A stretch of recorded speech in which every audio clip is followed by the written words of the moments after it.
Hello and welcome to the Infectious Groove Podcast, part of the Odd Pods Media Network. Recorded at the 33 1/3 Music Appreciation Center in Speakeasy, located just outside of Detroit, Michigan. The Infectious Groove Podcast is your source for jammy jams, music news, and the best in-depth music discussion. Thanks for joining us. Now here are your hosts. Hello. My name is Russ, and along with me is Kyle and Michelle, who was cursing about her baby right before we went on air. You're not supposed to tell people that. It's from what I understand, the child was touching some of your things. Yeah, she likes to play with my watch when she's eating, and now she screwed up all the settings, and the watch face went away. And Kyle, as having been a parent for longer, I think we can both attest that just goes away, right? Children stop eventually just playing with things they're not supposed to. Eventually. Yeah. It just, so when they're 18. Yeah. I will let you know in 3 years when Zach is 18. So we are going to have another fun topic of discussion, as always, in the second half of the show. For one of the things with this show, when we started, was like, and it'll be awesome. We'll talk about all the concerts we go to. And then a worldwide pandemic came about, which Michelle enjoyed, as we clarified on the show. Stop also telling people that. If you hadn't said it, I wouldn't be repeating it. So that's another thing you're going to have with your child, too, is your child's going to repeat a lot of what you say. It's going to be great for me. Good, because then I'll tell my child to call you. Nope. So Kyle and I got to go together to exactly a grand total of one concert after the show started. And I don't even think you and I got to go see anything after the show started. But, I mean, obviously, You guys went to two. What were they? Garth Brooks. And? Lone Bellow. We went to Lone Bellow before the pandemic started? You said before the show started. What? No. What is happening After the show here? started and before the pandemic started. Go on. Oh, boy. Holy cow. Did we go see Parker Millsap before? I don't believe so. Not after the show started, but before the pandemic started. I need a whiteboard. You absolutely need a dry erase board.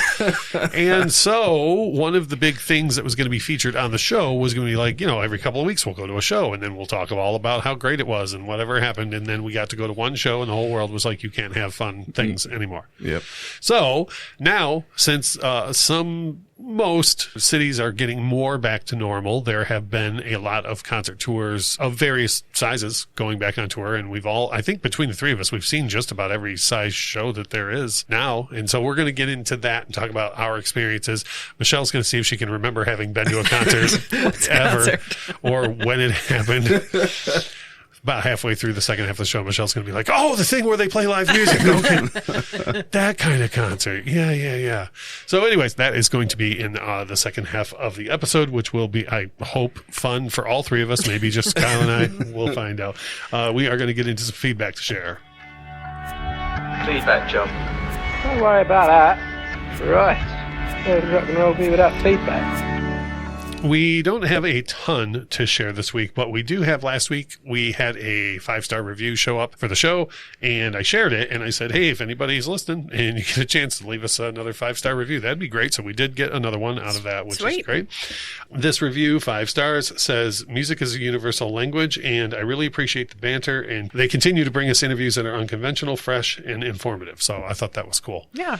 Very, very nice. And then we have a listener, EMC, who gets at us on Twitter a lot about when she's listened to our episodes. And she was the one that said that was the last episode the one where Michelle said someone did a thing?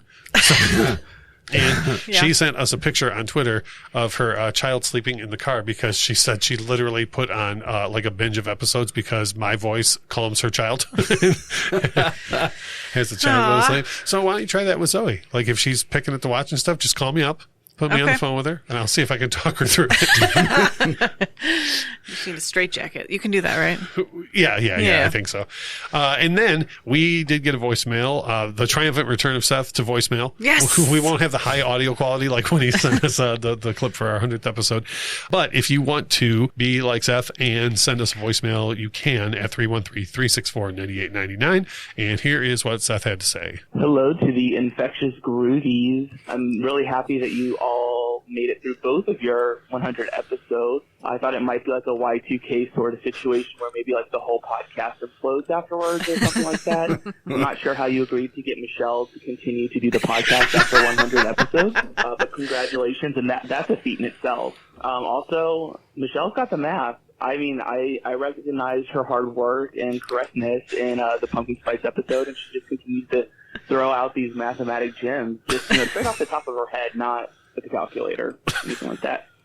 Anyways, so I just wanted to say that I really enjoyed your album pick, Russ. I have not heard this particular Elvis live album, and boy, is it solid. I have to say, probably my favorite Elvis song of all time is Suspicious Minds, and this is the fastest I've ever heard it played. Yep. That being said, I have another comment, but I figure maybe I'll just wait to let you actually put out your next episode before I talk about my first concert going back to live music. So we'll leave it at that. Just know I'm coming right back at you next week, baby.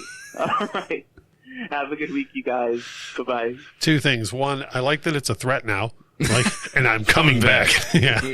Next week. And two, Michelle, I was looking at something else. Did I detect that you were just now reminded of what our last episode was about? The entire time I was talking, I was like, please mention it. Please mention it. So if you've ever seen our YouTube videos, where I sit is on the opposite side of the basement from where I shoot the YouTube videos with all the records and everything. And so we're always in almost like a concert lighting style setup when we're over here. And the whole room was illuminated by the light bulb that came on over Michelle's head just now. I literally was looking at something else and caught out of the corner of my eye. I thought, oh yeah. Sounds about right. Yeah. Oh, okay. Yeah, that's exactly what we talked about. He goes, man, that sounds like a great podcast. At first I was like, yeah, last week was our 200th episode. Yeah, right. We did skip last week. Yep, got it. And then I was like, oh no, there was a record. Yep, there sure was. Which means you rated so highly. I know. Too. There's nothing I can do with this. Anyways, we are going to move right along. Our jammies. I have a couple of different things that I've been listening to. One is, over the past month, I don't know why, but I keep forgetting that Duran Duran has a new album out. And so every so often I'll remember and be like, oh yeah, that's what I'll stream today. So when I'm running errands or whatever. So I've been listening to it slowly over the last month, and I've never really disliked anything Duran Duran did, but I didn't love their last album that came out 5 years ago. I don't hate it by any means, but I didn't know it. they were so a thing. So Duran Duran, you learn so much every week. I know. Yeah. Put out a new record a month ago, and I wasn't against buying it, but I was like, I probably only spun Paper Gods 3 times since I bought it 5 years ago. You know what I mean? So this new one, though, it kind of turned around and bit me in the ass because I love everything on it. So, and actually right before you guys got here, it just showed up. I ordered the vinyl because streaming it was so great that I was like, okay, this one I'm going to listen to more than the last record. I think they cut a lot of fat too, because the last record was 2 LPs and this one's 1. I think they were just like, here's just the really good ones, So would it be an EP? No. And because of that, I also was listening to, I have their live album from 84 or 85. It's called Arena. And it's probably what you said you wouldn't like about live albums for the most part, Kyle, where it's just kind of here's the greatest hits, almost exactly the same.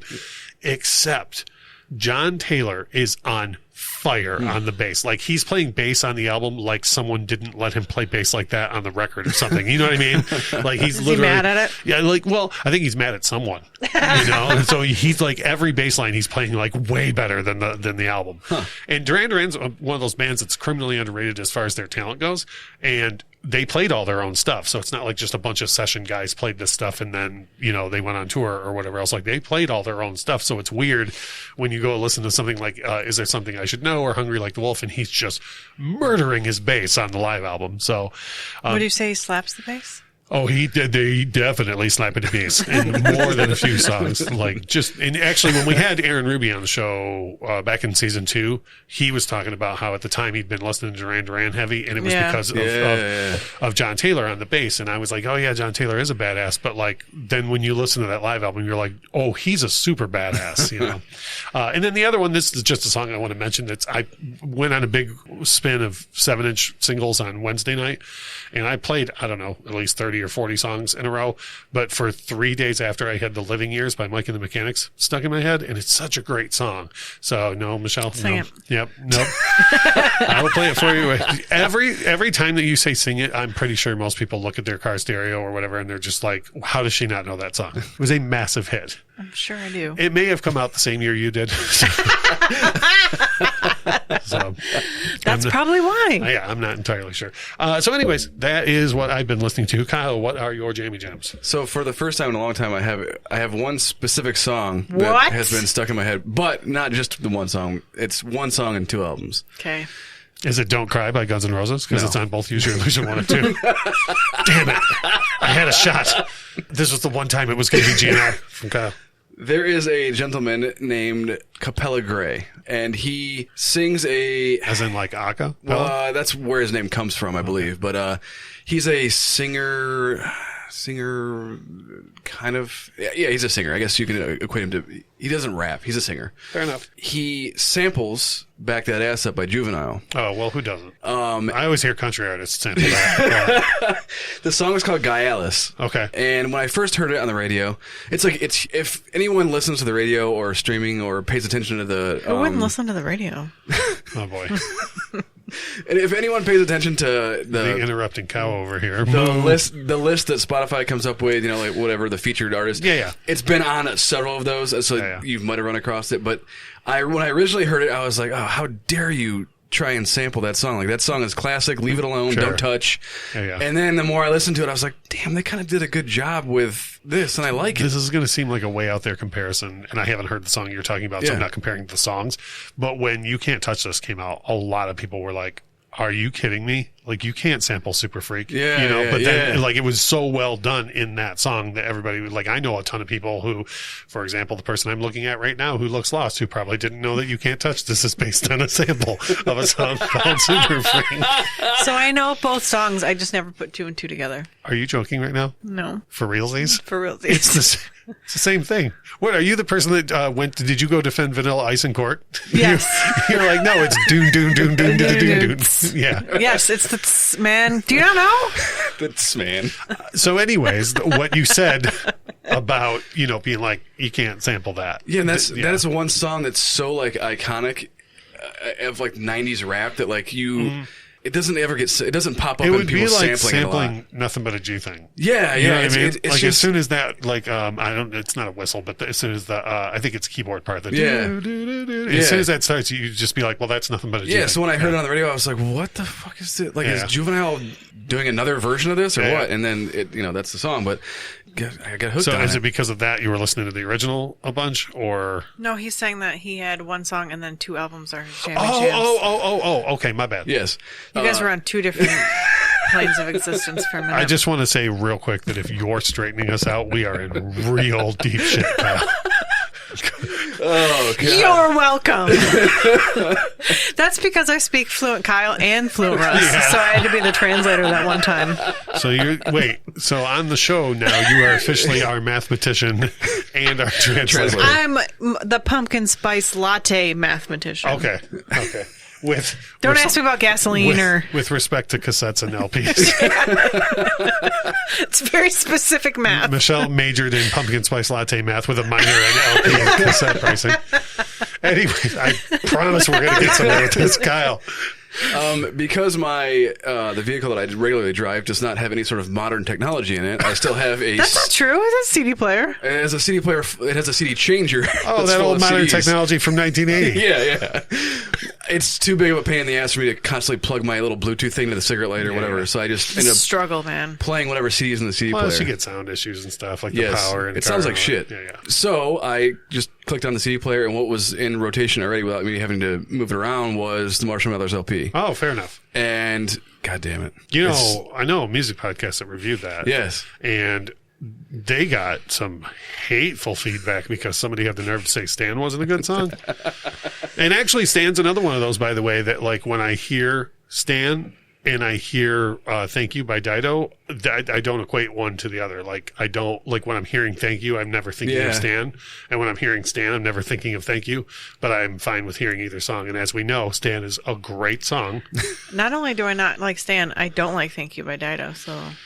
Kyle? So you were listening to the Marshall Mathers LP? Literally every time I put it on, I'm just like, God damn, this. It's thunder. It is such a great representation of how angry he was back then. Oh, for sure. Yeah. I mean, well, that and the M&M show. Yeah. You know, are you just like, Marshall Mathers LP is an accurate picture of an angry young man having no idea that he's about to blow up. Yeah. And then the M&M show is an angry young man being like, well, I didn't know all this was going to come with blowing up. And on the complete opposite end of the spectrum, Taylor Swift's Evermore. Yeah, that's a great record. As what I'm listening to as well. I quickly listened to that just about a year after it was released, so I was right on top of it. Sounds about right. Yeah, Evermore and Folklore are fantastic. My records. absolute favorite song on Evermore Is it the Boniverse track? No, it's "'Tis the Damn Season." Oh, okay. And damn it is such a jam. Believe it or not, I pull a Michelle with that record. Like, you know how if you're ever like, you know, hey, Michelle, that song from that album. She's like, I don't know song titles. Yeah. I have no idea what any of the names are of any of the songs on either Evermore or Folklore, because I just put the LPs on and let them go. And there's never a song. Like, I feel like I would more identify if there was a song I didn't like, and then I would be like, do not play this song. It was something similar happened to me when I was playing that. Is the only reason I know the name of that song and that I like it the best is because I would get at the end of it and be like, nope, I'm listening to it again. Sure. And just repeat and repeat and repeat, and then now it's I know it. I'm that way with a lot of songs where I'm like, well, just pick up the tone arm and go back. Michelle, is there any chance you have some jammy jams, or perhaps are you going to go listen to Super Freak? Or I do have some jammy jams. Okay, load us up. I have one song and an artist. Those are two separate things, Russ. Okay, got it. Okay. Got it. I'm with you so far. Kyle, I may call for a lifeline on this.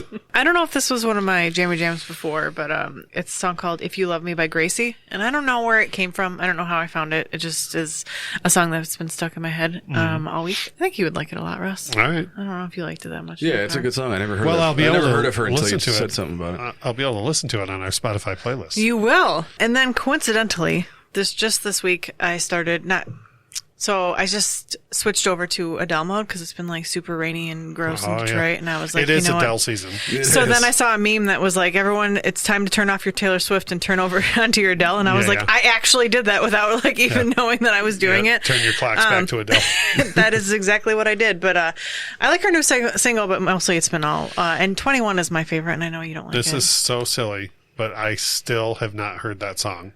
Her new single, Easy on Me. How? It's everywhere. Yeah, refrain, because they're ruining it for me because it's on the fucking radio all the time. I'm sure you heard it on TikTok. It's because of the Paradise City rule from 1987 that I try very hard. Like, I will act, I don't care how much I love a song. When somebody puts out a new song that I love, if I hear it like more than once an hour, I'll on purpose turn it off on the radio because I'm like, I don't want this ruined for me. Yeah, when everyone made the big stink about her doing the Facebook Live or Instagram Live with her previewing the song, I was like, oh, sweet, like new Adele, and then now it's all over the place, and I can't not hear it every day, and I'm like, God damn. So I lead a blessed life and not having heard it at all. Yes, absolutely. And also, I don't dislike 21 at all. 25 is hot garbage, and I said that is not hot garbage either. It is. And it's the same record as 21, so there's that. 21 again? Yeah, 21 once more is that record, and then but 19 she will never beat 19. 19 is my least favorite. Yeah, Let's fight about it. Well, you're wrong. And that's cool. You know what? You haven't been on the YouTube channel yet. Let's have a fight on the YouTube channel. Let's have a classic Michelle and Russ brawl. We can talk about the Beatles. We can talk about Adele. We can talk about Kelly Clarkson. Speaking of which, the other day I was posting on a music forum, and on our vinyl page, on our the Infectious Groove Vinyl Facebook page, and somebody posted that they were listening to Rubber Soul, and I commented and I said that's like one that I forget about a lot because I'm such a White Album, Revolver, Let It Be an Abbey Road guy, and they were like, yeah, I forget about it all the time too. It really is a good record. And I said, yeah, but I don't say that in public because Michelle will tell me, see, I told you. And the person said, oh no, Michelle's wrong. It's not better than the White Album, but it's a good record. So it's just more of the general public. Well, now I'm going to have to get involved in the vinyl community. You're welcome to. You're welcome to get involved at all. Whoa. Yeah. Whoa. Sick burn. Yeah, that was a bit silly. That's my bad. So anyways, those are our Jammy Jams, and we are going to take a quick break. And when we get back, we're going to talk about Kyle and I are going to speak from a very knowledgeable standpoint about the concerts we go to. At some point, Michelle will, I guarantee, say things like, I was at that one, wasn't I? Or no, was I? No, I wasn't at that one. No, yes, I was. I'm pretty sure that's some sort of preview of the second half of the show. But we'll get there in a couple of minutes. You are listening to the Infectious Group Podcast on the Odd Pods Media Network. We'll be right back.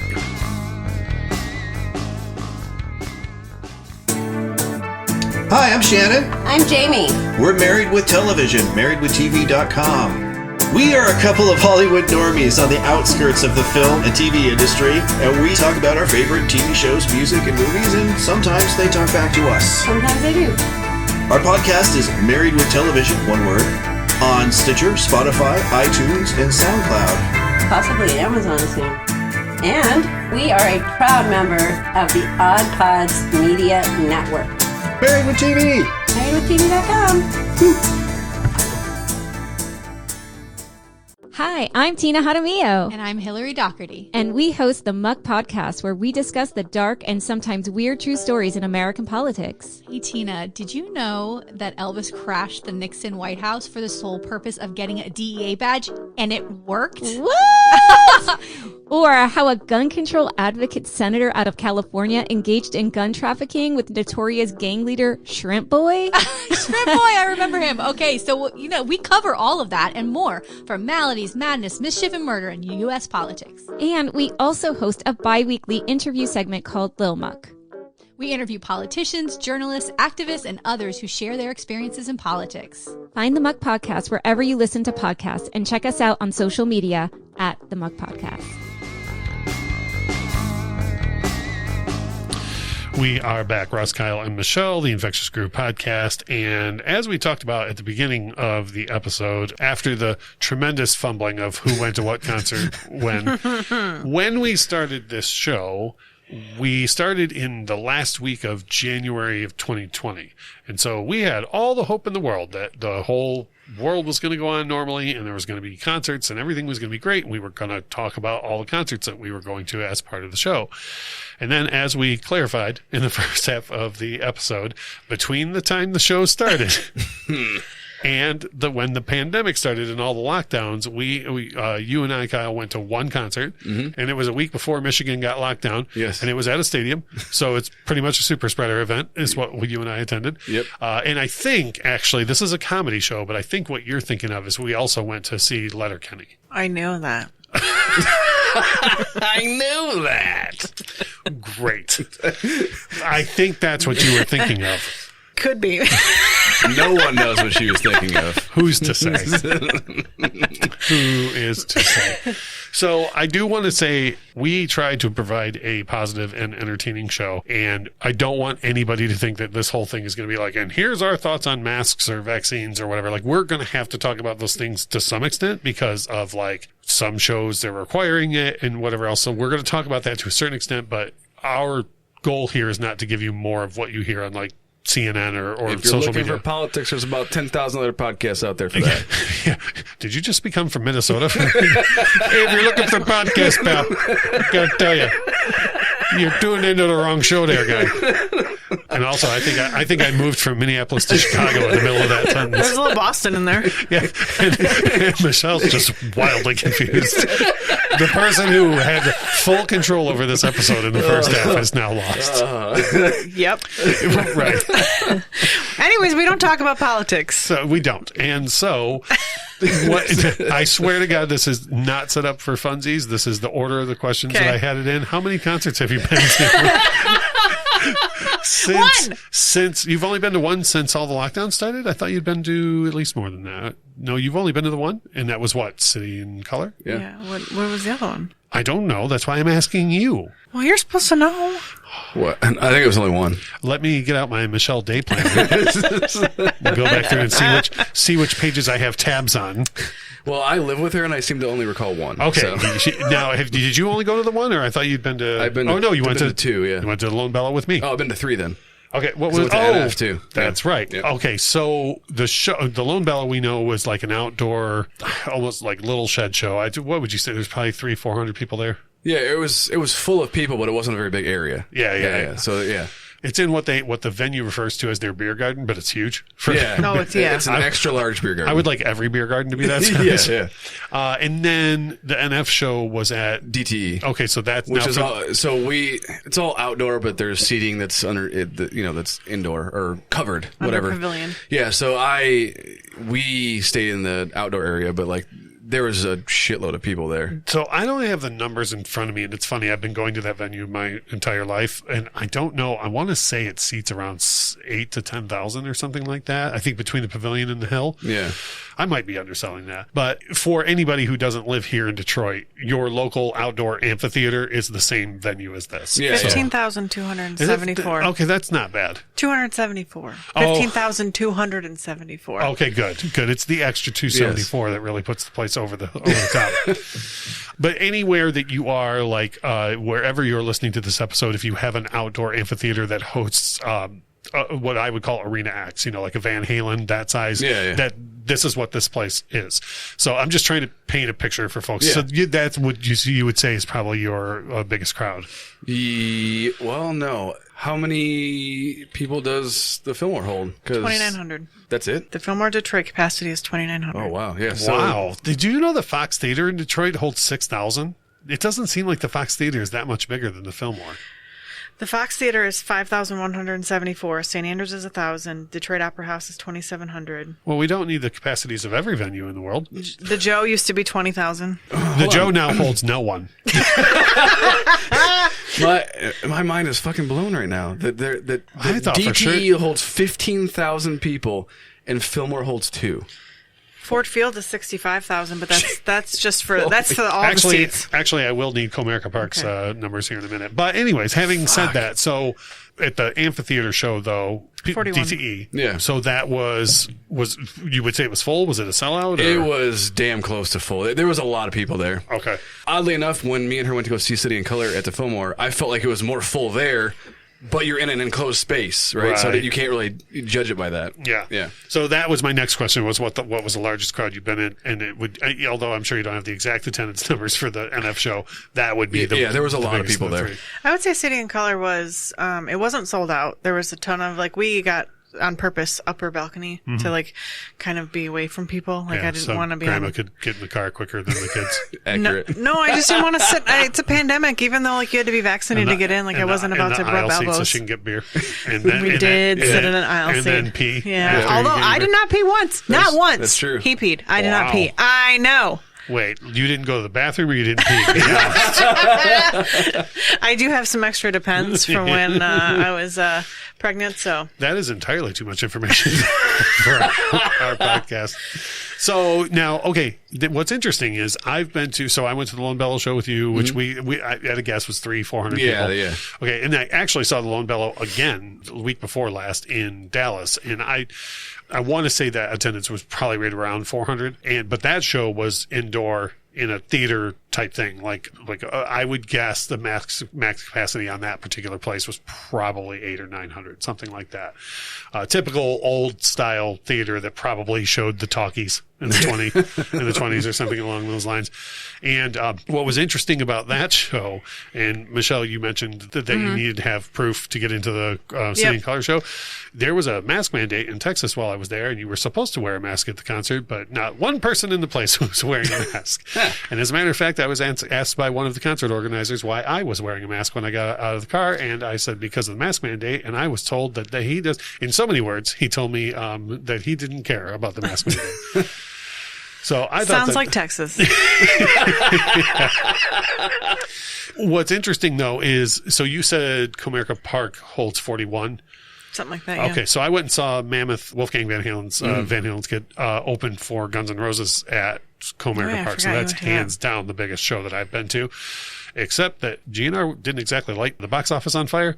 So the upper deck was maybe a quarter full. So if I were to guess, I would say there was probably under 30,000 there, probably closer to 25, wow. But still a giant crowd though. So that was easily the biggest crowd that I've been in. And for that, there was nothing they didn't require vaccination proof or anything at all. It was just like, hey, come on in and let's all go to Paradise City. That's how it was at DTE. There was no See, now I've heard, and this is one of the things I want to talk about. It depends on the artist who's playing. Is it the artist? Yes. Okay. The venue has not mandated anything. It's the artist who's playing. And if you go to the DTE website, it tells you ahead of time what artists are requiring what. Okay. But I've seen, so like when I go on like Ticketmaster or the Fillmore site, it doesn't say it's for every artist, or for like, so you're saying that it's, let me back up. So for on Ticketmaster, I went and looked for City and Color tickets, and only certain venues had a red cross next to it, and those are the venues that had you had to bring your vaccine card. Right, so because DT doesn't have any rules right now, it's up to the artist to tell the venue what they want to have happen. Okay. And I have a friend who works for Live Nation, and he was saying basically at this point that what they're getting is what happens in these type of situations where all the customers are taking it out on like the venue. Of course. Yeah. And it's like, dude, this is, let's say the Fillmore Detroit, right? It's a Live Nation venue, man. Do you think the guy in charge of the Fillmore Detroit has anything to say about whether or not they're going to require vaccination or not? It's some guy in a boardroom somewhere that makes that decision. So like, don't take it out on the people at the venue, you know. The only thing that I have to say about it is that I wish it was more organized. Like, that it's coming, and I don't know what that solution is, but we got there an hour before. Doors were at 7. We got there at like 1:45. And it took us over an hour and a half to get inside. Basically, nobody was even in the venue to see the opening act. That's how long it took to get into the venue. There ain't nothing that sets Michelle off complaining like taking a long time to get into a venue. Lines. That's my biggest pet peeve. I was going to say something along the same lines. Is that my only complaint is that they were very disorganized on how they were checking people. Yeah. So like it literally took forever to get through the line and then into the venue. The only time, this is way pre-pandemic, but the only time that I've ever had a hard time getting into a venue, I completely understood the reason, was when we saw Prince at the Fox Theater. They had a thing in place where so you could not scalp the tickets. You had to be there with your credit card and your ID to get into the show. So they didn't even print tickets, and they had machines at the door where they had to scan your ID and then put your card in to make sure it was you and that same card you used to get in. Damn. As you might imagine, that took forever with the aforementioned 6,000 people to get in.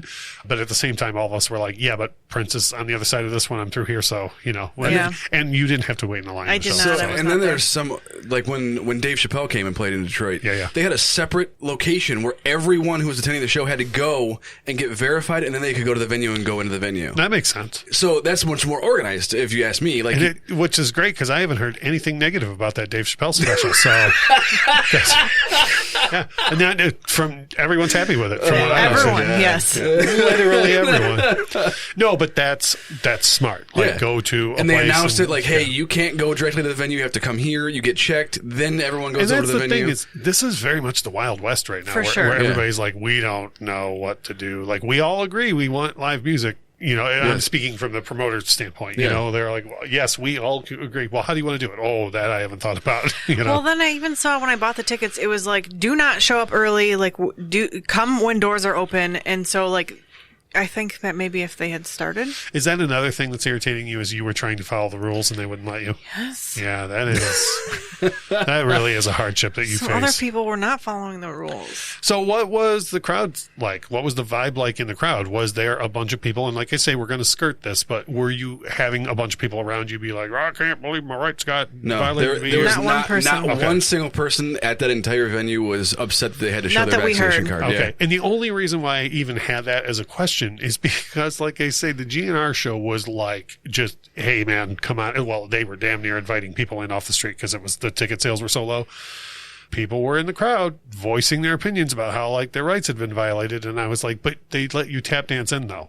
Like, you know what I mean? Like there was no, but the other shows that I've been to where there was either supposed to be a restriction of some sort or whatever, like nobody said a word. Yeah. So, and I mean, even when I was at DT, didn't require anything, and there were people that were wearing masks that were there. A majority weren't, but no one. I think everyone was just appreciative that they were able to see a goddamn live show. As far as the crowd goes. and no one was bitching about nothing. There was no one. There was no politics involved in anything. It was just, I'm here to see NF. Okay, this was going to happen. Now, other than you having to wait in a line, Michelle, which, as we mentioned, is just a grave error on everyone's part. It really is. What was your vibe like at the show? Did you enjoy yourself, or were you just worried about getting back to bed by 10 p.m.? Both. Yeah. Well, no, I There mean to was, say, like- were you like, this is weird being back in a crowd? Like, did you have any feeling like that? No, Or there no? was like a brief moment where like I realized I wasn't thinking about it. Like I just came to and I was like, shit, like I was actually just like pre-pandemic life sitting here, you know, pre-kid, you know, just sitting here enjoying a beer, watching a concert, having a great time, not worrying about whatever. Right. And I mean, it did make me feel like I know people can fake vaccine cards and you can still get COVID, but it still made me feel like 1,000% better being in an enclosed venue. Yeah. Like just a peace of mind, you know? And Yeah. so I was able to, I feel like, enjoy myself more. What was your vibe like? 'Cause I think the Lone Bellow show was both of our first show. Yeah. Oh, I didn't even realize that. We went to the Yeah. last show together and the first one together. Yeah. For me at that show, me personally was very much like a hallelujah. Like Yeah. where like I was way more concerned with being back than I was like what is the crowd See, like? I can't not think about it. Sure. So I remember when we went to that Garth Brooks show. It was just like, I try to remember how it was when things were normal, and I can't because it's been abnormal for so long now.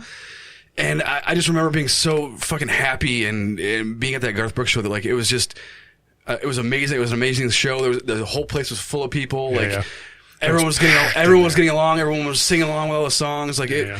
Then we go to that Lone Bellow show, and like I feel like everyone's looking around like, yeah. So that guy got the yeah, COVID. yeah. There's a Heaven forbid if you cough. Oh my Lord. There is an underlying level of paranoia. Sure. Even if you think the whole thing is bullshit, you think any of that stuff, you can't not. That shit is eating its way into your brain. Sure. Over this last 2 years or whatever it's been now. Are you suggesting that perhaps the mainstream media is yes, causing yes. people to think that way? So when I was at the Fillmore, even when I was at DTE, I'm in this big, huge, wide open area, and actually where we were sitting they have like that upper deck, the deck area Sure, that's like up top. Yeah. So I'm up above and away from everyone. Yeah. And I'm like, I don't feel normal being around a shitload of people, and I want to feel normal being around a shitload of people. I think it'll come more with ease, like with more shows. I think it'll get easier. I think the summer will be the real test. I feel like, you know. When we come up on next summer. Yeah. Plus, there's a lot, and we'll get into this a little bit later, but as far as like things returning more to normal, but there's a lot of tours that are going to return next year. So we haven't even really seen like a full scale, but we'll get into that in a little bit. Go ahead. For me, like at the Fillmore, seeing City in Color, it made it almost worse for me because we had to go and stand in the line and provide proof of this. And so then you can't not think about it. Right, sure. So, but then also along the same lines, I know that everyone that was there was supposedly vaccinated. Right. So the peace of mind level is a little bit higher, but like it's still an underlying thing that is in the air. Yeah, no, I get that. No pun intended. Oh, geez. What about the vibe from the artists? Did you get a whole bunch of, we're so thankful to be back? Oh, like, yeah. Like, do you think maybe you got a better show than you Dallas would have? Green made it a point 45 times throughout the show to tell us how thankful he was that he was able to come back and play and that he just wanted to play live music again. And how people don't realize that artists were not making money. Yeah. Like that touring was a lot of their money. Did you throw a piece of paper on stage with the link to our episode about that? Yeah. Yeah, I did that. Everybody I wore else it on my shirt. Everybody else was throwing bras, and you're like, "Here's a piece of paper with our link." Yeah, but he made a mention that several times about like people he knows and just him, Yeah. you know, having to find other ways to make money, and so he thanked everyone for coming out. And that's how both Lone Bellow shows were. The one in Kalamazoo, the one I went to in Dallas, it was very much like, holy cow, are we really glad to be back and see you guys? And I don't know if NF had been like practicing putting on a show this entire time that no one was performing. Probably. But Jesus Christ, that concert blew my mind. Not only am I not a huge fan of live rap music to begin with. Yeah, I don't think anybody is. I don't know what I was expecting, but I was not expecting that good of a performance. Yeah. And especially coming off of a pandemic. Right. Like hopefully, blew my mind. Well, I think, and we talked about this early on in the pandemic, like we're going to separate the men from the boys as far as like, you know what I mean? Like obviously he used the time to practice. It is very apparent that he takes touring and live performances very, very seriously and doesn't fuck around. Now, conversely, I did go see Guns N' Roses. And it is apparent that Axl Rose did not even remotely warm up his voice before the show, let alone during the One whole tour. time. Just a mess. Just a mess. And I will say I ended up having more fun at that show than I thought that I was going to. But one big difference is Wolfgang Van Halen has dealt with a whole shit ton more than the rest of us. Yeah, the pandemic's been happening to that guy, and he lost his dad. Yeah. And this wasn't just, that's, my dad's Eddie Van Halen. If you look into anything about Wolfgang Van Halen's relationship with his parents, they're like super, super tight. Like his relationship with his dad is the type of relationship every father should want with their kid. And he lost his dad. That, and then being in the music industry and everybody constantly comparing him. And, and then he has the against him where he's trying to start this band, and then everyone's like, yeah, of course you are. Your dad's Eddie Van Halen. Oh, yeah, okay, I would start a band too. Yeah. I'm sorry, what? Wolfgang Van Halen is so immensely talented. There was a point in the show, and I didn't even mean to get into this, but there was a point in the show where almost the entire show he had a keyboard in front of him, and he had his guitar on, the whole time, and he was singing. And so there were songs where he was either playing keys with both hands or playing guitar with both hands, or sometimes he would be hitting chords with his left hand and playing the keys with his right while he was singing.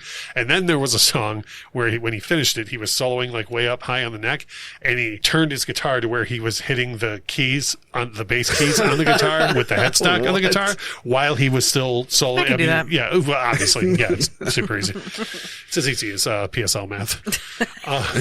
It sounds like an advanced math course in high school. Michelle is in remedial PSL math, but Wolfgang not only was like, thank you so much for taking the time to listen to this, but like same thing. Like, I'm so glad, like, because this dude needed to get out of the house, man. Like, all he's doing is sitting around being sad about his old man passing. And then GNR came out and acted like nothing ever happened. Like, not even, there was not, in Axl, I will say this, Axl was in the best mood I've ever seen him in 30 plus years of GNR shows. He was being hilarious. Like, there was a whole thing where Slash's guitar came unplugged during Welcome to the Jungle, and Axl was like cracking up hard about it. And then he was like, there's a national emergency. Like, the whole band's doing like the doon doon doon doon doon doon during the do you know where you are part. And Axl's like, everybody hold on, there's a national emergency. Slash's guitar is unplugged. Like, and he was being really funny, but like, not even once did he like, hey, by the way, good to see you again. Yeah. Like, I just don't get that. Like, why on earth would you not mention that? Well, I feel like, and I'm not trying to be political, but I feel like some people who don't think it's as serious are just. And that's very possible too. Yeah. So well, if you don't think that it's a thing, then I don't want to point fingers, but let's just say you spend your whole life in a mansion in Malibu. You probably don't have. That's very specific. You might. Yeah, I wasn't talking about anyone specific, but you might not have that perspective either. Like, for him, he was probably just like, oh, did something happen? My next question is, where are you at with this now? Will you keep attending shows? Will you go to bigger shows? Will it, now this is where I want to skirt it a little bit, but like, will it matter to you if you go to an indoor show and they don't have, you have to be vaccinated or whatever else? Like, would that stop you from going to a show? Well, I guess we'll go to Kyle first while Michelle gathers her thoughts. No, that would not stop me from going to a show. Yeah, I did my fucking part. I'm going to go to a show. I guess that's my answer too, because it doesn't matter if he goes to a show unmasked, and it doesn't matter. Yeah. Kyle's just going to bring home the Yeah, he's just going to bring it home anyways, so I guess it doesn't matter. I guess that's my answer too. The only way to get yourself to stop from constantly thinking about it is to go and do the things that are making you think about it. Yeah. And then eventually things will become normal again. I'm just worried about our baby. Yes. You care today? Once I fix my watch, I'll care more. Once she stops touching that watch. If she doesn't stop touching that watch, then I won't care. But it's interesting that you say that, because we have friends in the band Sunset Boulevard, and they play anywhere between 500 to 1,000 people. They usually play to. And so I've gone to see them probably 10 times since the pandemic has been, since the lockdowns have been lifted. Okay. Yeah. And I feel like having one of those shows nearly every weekend has really helped me get back in the swing of things, where it doesn't seem like anything to me now. Right. Like, I'm going to LA next weekend, and then the Monday that I get back, we have a show to go to, and it's like not even on my mind that it would be weird. And that's a very small room we're going to be in that place. That's, I think, a 200-300 seater at a guess. So I don't know where you're at on the capacities, Michelle, but we're going to a very small place in Ann Arbor, and that's, I don't know what their thing is, but like you said, I'm good. Yeah. You know, I'm fine either way. So how I want to round this out is it 400, Michelle? Okay. I wasn't sure if you were counting me down to something. So I pulled the plug. We're done here. Yeah. This episode's over. Shit. See you next week without music like music.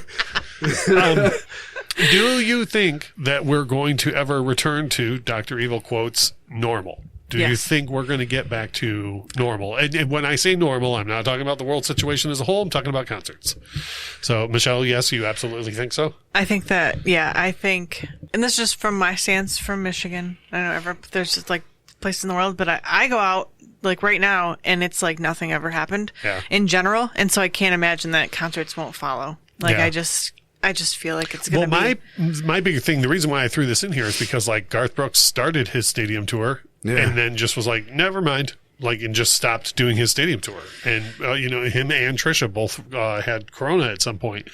And so he was like, okay, this isn't worth it, And that's a huge sell out several stadiums in every city tour, And then your boy The Weeknd just postponed everything to next year, right? Until next year, Now, I read, and correct me if I'm wrong on this, I read that this isn't the right word, but excuse for the postponement is they want to move it to stadiums instead of arenas, which I get that. Yeah. Like if somebody blows up, like I almost said when you and I saw Adele, but you did not see Adele on that tour. On the 21 tour, her favorite album, I saw Adele on that tour. We bought our tickets for the Royal Oak Music Theater, which I guess holds 2,000. I don't know.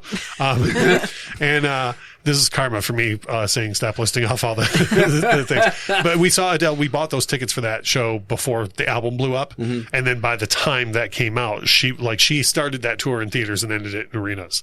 So I've heard of that happening before. Yeah, I imagine one check looks a little bit better in your bank account than the other one. So yeah, it's probably at least one extra zero. 1,700. Yeah, okay, there you go.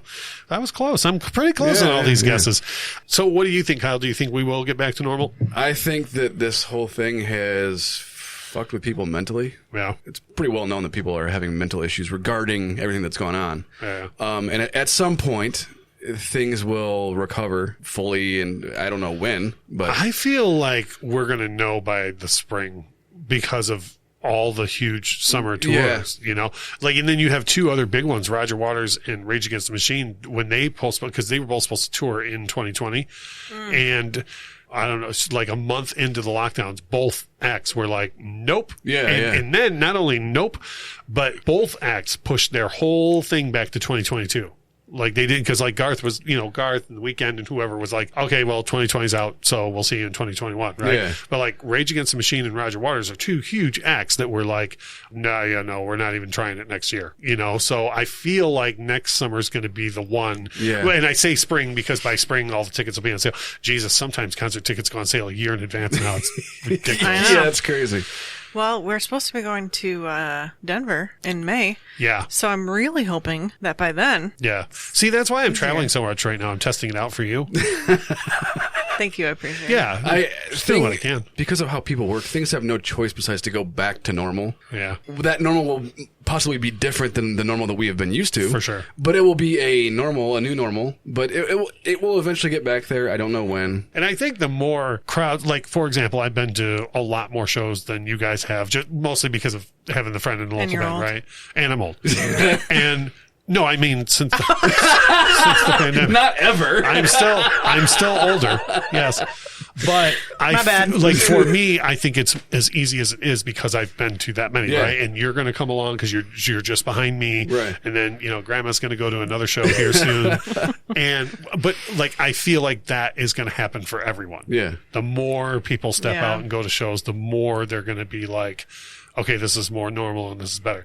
I'm still not looking for people to fall on me and spill their beer all over me. And we don't have to get back to those good old days. No, I like the fact that people are afraid to be around you because I don't like people being around me at a fucking concert. I just realized we're going to end up with you in a dream concert situation. We're like, Kyle's going to get to see live music, which he has a love for now, but then people aren't going to be allowed to be around. Absolutely. And also, we talked about this in the early days of the pandemic. Bubble concerts. I'm still open to bubble concerts. I would go to a bubble concert. No, I would go see almost anybody with just be in a bubble. Yeah, and see the show that way. Who did it?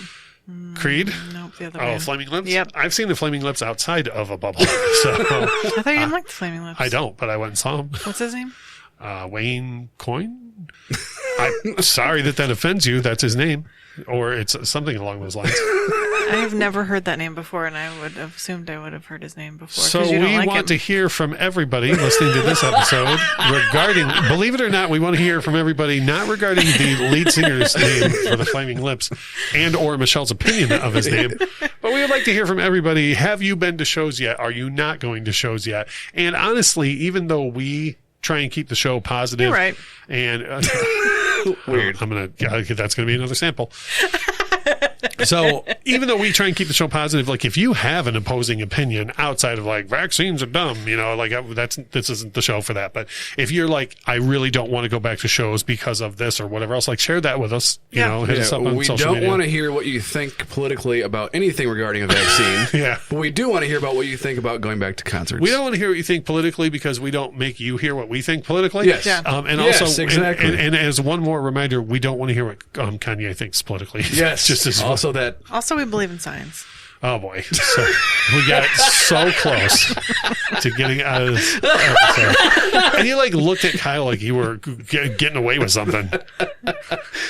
I mean, he believes in science too. Please make sure that you use the multitude of ways that you can to get a hold of us. Go to Michelle's house and knock on the door.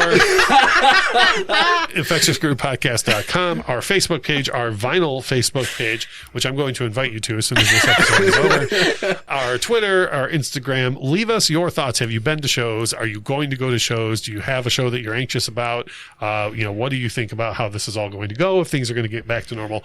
And next week, this hasn't happened yet. This hasn't been recorded yet, but next week we are planning to bring you an interview with Parker Millsap, which we are very, very, very excited about. Yeah. And that came about because Parker was featured in our Jammy Jams one week. And when we put the new episode up on Twitter, a bunch of people retweeted the episode and he was tagged in the episode. And it was one of our 2 parts about 1991. Mm-hmm. And he replied to our tweet and he was like, I wasn't even born in 91. Why is this happening? This is getting like 100 retweets, And, which makes me feel old. You're right. And so I replied to him and just said, we have a segment where we talk about music that we love every week. And you came up this week. And he, on his own, went to our website and shot us a message and was like, I would love to come on the show and talk about it. So by way of a long story, because he was in the middle of a tour himself, by way of a long story, we are scheduled to interview him early next week. And then we will bring that to you next week. And then if not, we'll just, gather and talk about some other things. But I believe about some shit. We can talk about Michelle and science. I don't understand it. You are slowly becoming like the academics of the show. Like you're part math teacher, part science teacher, part translator. Yeah, she's doing the language class. I can take an elective with Michelle. I'm really good at school. I'm going to sincerely doubt that. Without music, life would be a mistake. Bye. Infectious Groove Podcast is hosted by Russ Robinson, Kyle Wimple, and Michelle Koselecki. Produced and edited by Russ Robinson. Intro and outro music composed by Chris Kimmel. Opening credits read by Stacey Robinson. Recorded with a Rode Podcaster Pro and Rode Pod mics.